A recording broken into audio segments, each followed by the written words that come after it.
আসসালামু আলাইকুম। সবাই কেমন আছেন? আশা করি সবাই ভালো আছেন। আলহামদুলিল্লাহ আমরাও ভালো আছি। আজকে শুক্রবার স্পেশাল রান্নাবান্না।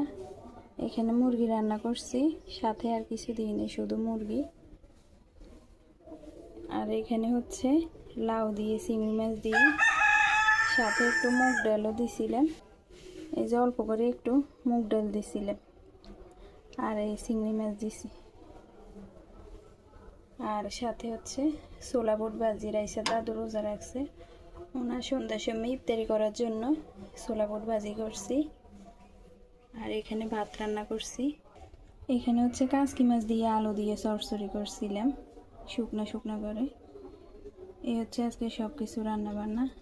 এখানে কাঁচকি মাছ, এখানে হচ্ছে মুরগি, এখানে হচ্ছে মুগ ডাল দিয়ে, লাউ দিয়ে, চিংড়ি মাছ দিয়ে। আপনারা কে কে এরকম রান্না করেন? আমরা মাঝে মাঝে এরকম রান্না করি, যে কোনো ডাউল দিয়ে, যে কোনো ডাউল বলতে মসুরির ডাল না হলে মুগ ডাল দিয়ে মাঝে মাঝে এরকম রান্না করি। এটা খেতে কিন্তু ভালোই লাগে। সবসময় ওই যে এক রকম রান্না, এটা আবার ভালো লাগে না, আনকমন কোনো কিছু মাঝে মাঝে করলে একটু ভালোই লাগে।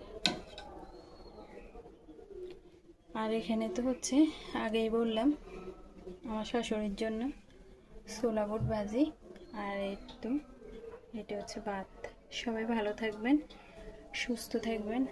আল্লাহ হাফেজ। আসসালামু আলাইকুম।